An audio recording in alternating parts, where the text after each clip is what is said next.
안녕하세요. 책 읽어주는 여자 홍퀸이에요. 지금 읽어드리고 싶은 책은 제목이 닥터 프렌즈의 941생 세계사, 죽다 살아난 인류 생존의 의학사, 이낙준 지음.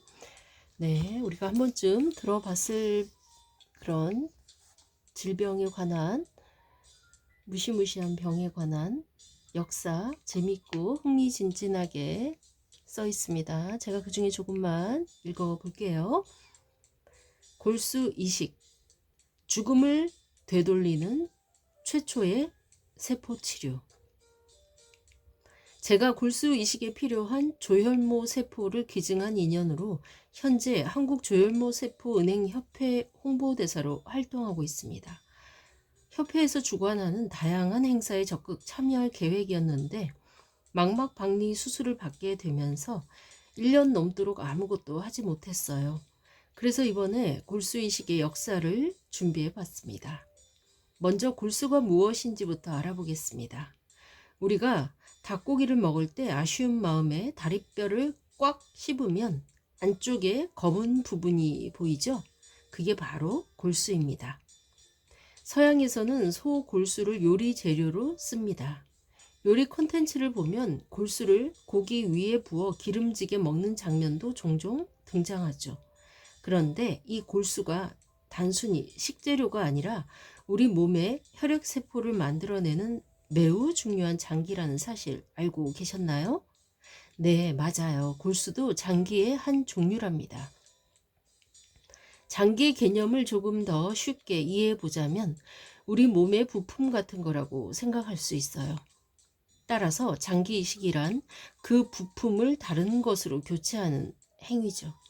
인류가 이런 상상을 한 시기는 꽤 오래전으로 거슬러 올라갑니다. 기원전 약 15,000년에 그려진 것으로 추정되는 프랑스의 라스코 동굴의 벽화를 보면 새 머리를 한 사람이 새겨져 있어요. 이 그림을 두고 학자들은 당시 사람들이 장기 이식이나 신체의 대체를 상상하지 않았을까라는 해석을 내놓기도 합니다. 물론 추측에 불과하지만 적어도 인류가 아주 오래전부터 몸의 부품을 교체하거나 보완하는 데 관심이 있었다는 점은 분명해 보입니다. 또 메소포타미아 문명의 라마수라는 수호신도 흥미로운데요. 사람의 머리, 독수리의 날개, 황소의 몸을 지닌 라마수는 고대인들에게 신의 가호와 지혜, 신성함, 강인한 힘을 상징하는 존재로 여겨졌을 뿐만 아니라 국제 이종 이식 학회의 로고로 사용된 적도 있습니다. 그런데 이종 이식이라는 건 지금도 기술적으로 어려운 일이죠. 동물에게서 인간으로 장기를 이식한다는 건 여전히 큰 도전 과제입니다. 그러나 놀랍게도 고대에는 이와 비슷한 시도가 있었고 심지어 성공했다고 볼 만한 사례까지 있습니다. 다른 문명에서는 이와 관련된 구체적인 기록이 잘 관찰되지 않지만 인도의 명의 수슈루타는 사실상 유일한 성공자로 꼽힙니다. 이분은 이를테면 의학의 아버지 같은 분인데 코 재건술로 유명합니다. 이마의 피부와 근육을 돌려서 코에 이식하는 방법을 고안했어요. 이건 현대적인 관점에서 봐도 분명히 이식의 한 형태입니다. 또한 화상 환자에게 피부 이식을 시도했다는 기록도 남아 있습니다. 이런 시도들은 그때로서는 혁신적이었고 그 뒤에 의학 발전에 중요한 기틀을 마련했다고 볼 수 있습니다. 그렇지만 인류가 장기 이식의 가능성을 진지하게 탐구하기 시작한 건 정말 한참 후의 일입니다. 의사들이 장기 이식에 집중할 만큼 여유가 생긴 것도 얼마 되지 않았어요. 여러 질병으로 사람들이 줄줄이 죽어나가던 시기에는 이식을 해보자는 생각 자체가 사치였죠. 더구나 장기 이식은 면역학의 발전이 선행되어야 가능한 일이잖아요. 특히 골수 이식은 골수가 어떤 역할을 하는지부터 제대로 알아야 논의할 수 있었겠죠. 언제부터 골수를 치료에 도입할 생각을 했을까? 골수를 둘러싼 논의가 정식적으로 시작된 때는 1896년, 즉 19세기 말의 일입니다. 당시 미국 의학협회 회장이 연설에서 골수 추출물을 언젠가는 치료적으로 쓸 수 있지 않을까 하고 언급했지만 별다른 진전 없이 흐지부지 지나가고 맙니다. 당시에는 골수를 이용하면 환자가 죽는 경우가 많았어서 공론화될 리가 없었죠. 장기 이식의 발달이 본격적으로 가속화된 계기는 제2차 세계대전이었습니다. 이전 전쟁에서와 달리 화상 환자가 대규모로 발생하면서 피부 이식의 필요성이 대두되고 수혈이 본격적으로 이루어지기 시작했죠. 사실 수혈도 장기 이식의 한 형태로 볼 수 있어요. 이런 흐름 속에서 인류는 비로소 장기 이식? 이거 될 것 같은데? 하고 생각하게 됩니다. 같은 시기에 암 치료를 위해 방사선 치료가 본격화되던 때이기도 했습니다. 방사선 치료를 받으면 골수 기능이 뚝 떨어져 환자가 사망하는 사례가 급증했기 때문에 이 문제를 해결하기 위해 골수 이식이라는 개념이 대두되었죠. 다만 방사선을 쬐면 왜 골수 기능이 저하되는지에 대한 이해는 아직 부족했습니다. 그래서 과학자들은 쥐를 대상으로 동물 실험을 했습니다. 다행히 20세기여서 실험 대상이 사람이 아니라 쥐였지 19세기나 18세기였으면 어땠을지 모릅니다. 아무튼 실험 결과 쥐의 비장이나 간 또는 한쪽 뒷다리를 납으로 보호하면 전신 방사선을 조사해도 쥐가 생존한다는 사실을 발견합니다. 당시에는 방사선 조사를 받으면 독소가 생성되는데 비장 같은 기관이 이 독소를 해독하는 역할을 하는 것 같다고 결론을 내렸습니다.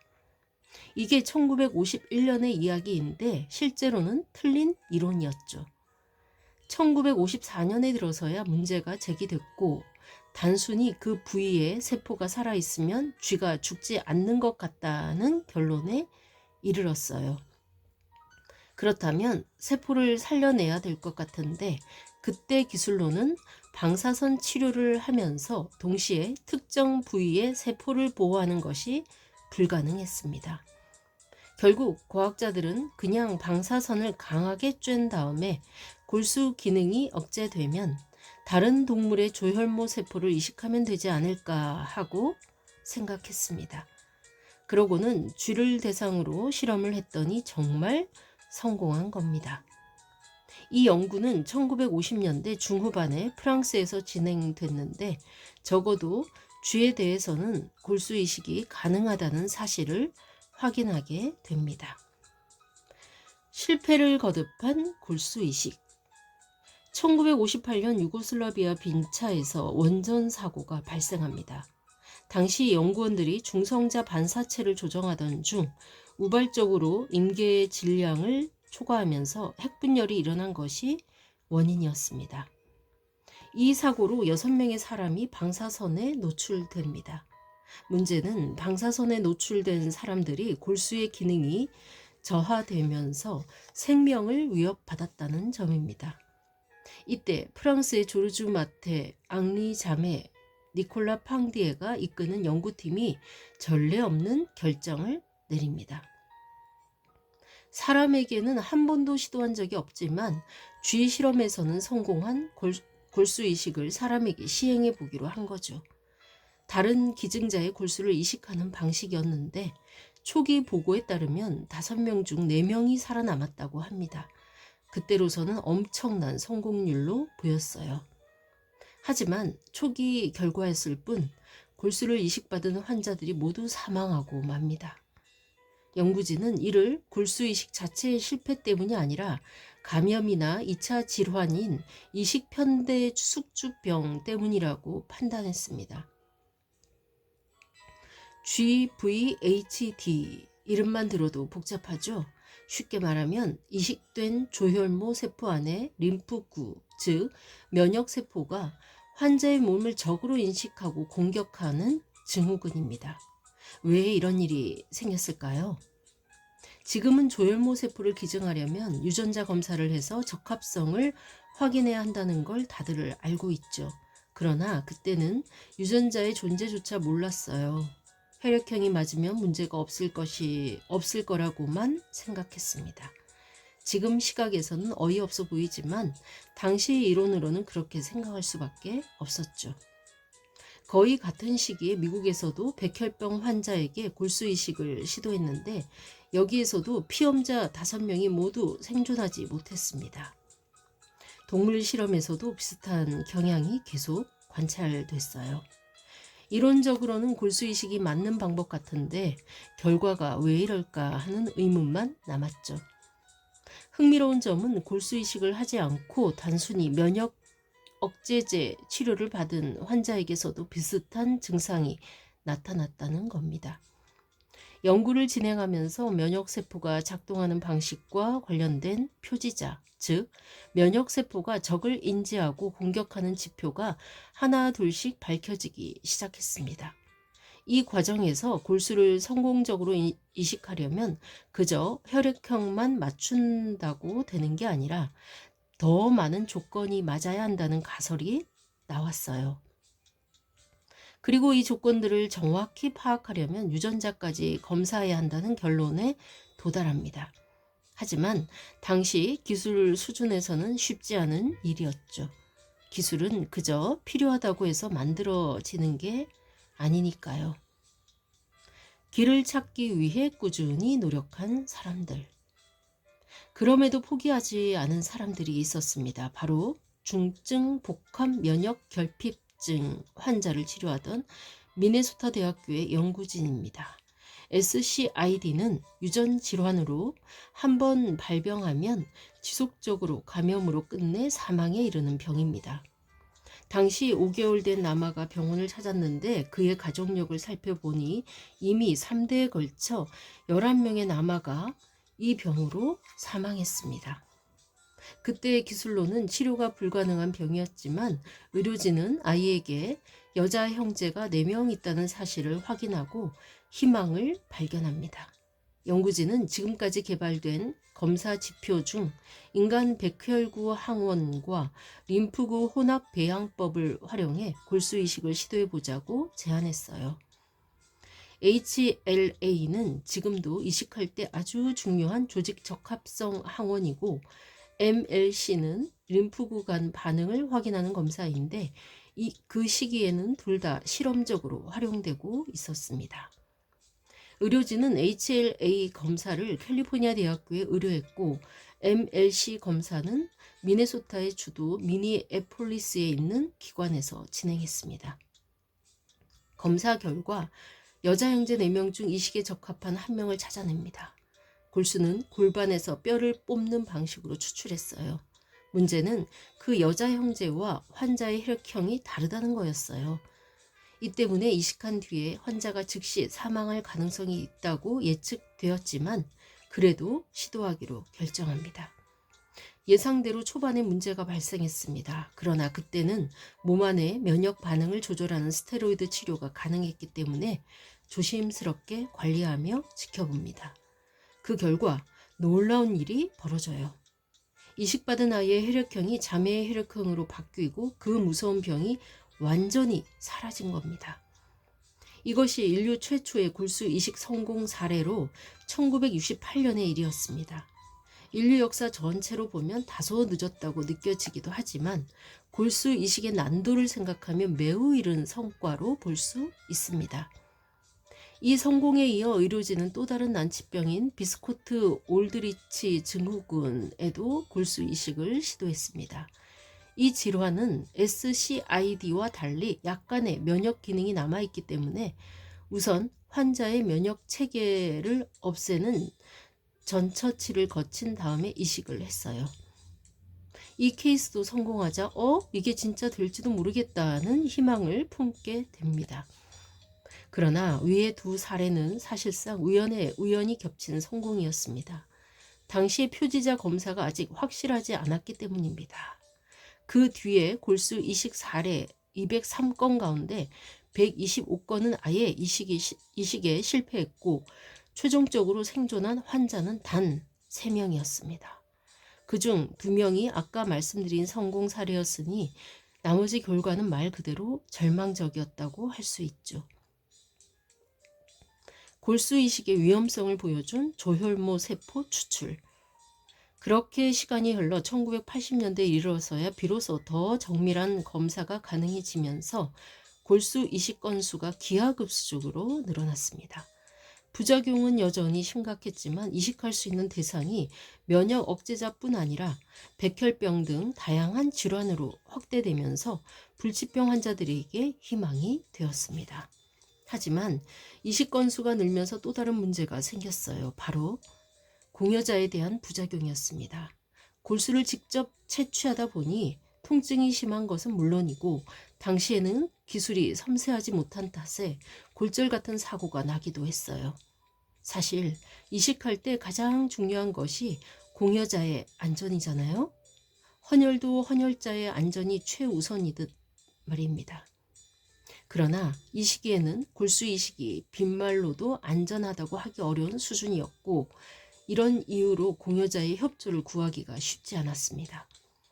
자연히 더 쉬운 방법을 찾게 되었는데 바로 말초 혈액에서 조혈모 세포를 추출하는 방식입니다. 저도 바로 이 방법으로 기증했습니다. 지금은 간단해졌지만 처음 시도되던 1970년대에는 쉽지 않았습니다. 직접 채취하는 방식에 견주면 얻을 수 있는 세포가 턱없이 부족했기 때문이에요. 실제로 1979년에 캘리포니아 대학교에서 1980년에 미국 국립보건원에서 시도했지만 실패했습니다. 그때는 조혈 성장 인자인 그라신 같은 약물이 개발되지 않아 농도가 부족했거든요. 이런 탓에 여러 번 채취해야 했고 채취한 세포를 보관하려면 액체 질소까지 사용해야 했습니다. 사실상 억지로 시행한 거였죠. 이 같은 악조건 속에서도 1986년 독일 하이델베르크 병원에서 드디어 성공 사례가 나왔습니다. 하지만 지난한 과정을 거쳐야 했기 때문에 실제 임상에 적용하기에는 번거롭고 난도가 높은 방법으로 여겨졌습니다. 그라신처럼 골수세포를 강제로 자라게 하여 말초에서도 골수세포를 포집할 수 있게 하는 약물이 개발된 것은 1990년대 중반의 일입니다. 그제야 비로소 말초 혈액에서 조혈모 세포 채취가 실용화되기 시작했는데 학계에서는 1996년부터 임상에서 정착했다고 볼 수 있습니다. 제가 기증한 2016년쯤에는 기술이 훨씬 발달해서 큰 문제 없이 기증할 수 있었어요. 기증 받으신 분도 지금까지 건강히 잘 지내고 계세요. 물론 지금은 그때보다도 훨씬 발달했더라고요. 조직 간의 생착률이 더욱 높아지고 부작용이 많이 줄었습니다. GVHD의 위험이 아직은 남아있지만 면역 억제제의 발전 덕분에 점점 줄어드는 추세입니다. 조혈모 세포 이식은 생명을 살리는 일입니다. 제가 직접 경험해 봤기에 더 당당히 권해드릴 수 있는데요. 사람이 한평생을 보내면서 내가 한 생명을 살렸다라는 기억은 정말 큰 힘이 됩니다. 또한 단지 다른 사람을 위한 일이 아니라 언젠가 나를 위한 일이 될 수 있다는 점 또한 잊지 말아주세요. 네, 여기까지 읽고 나머지 여러분이 이 책 꼭 한번 읽어보시면 참 많은 걸 알게 되고 또 몰랐던 것도 새롭게 알게 되고 잘 몰랐던 거 정확하게 알게 되고 평소 궁금했던 것도 알게 되고 어쨌든 건강에 대해서 생각해 볼 수 있고 다양한 질병에 대해서도 생각해 볼 수 있는 좋은 책이라는 생각이 듭니다. 닥터 프렌즈의 941생 세계사 추천하면서 지금까지 좋은 책 추천하는 여자 홍퀸이었습니다. 감사합니다.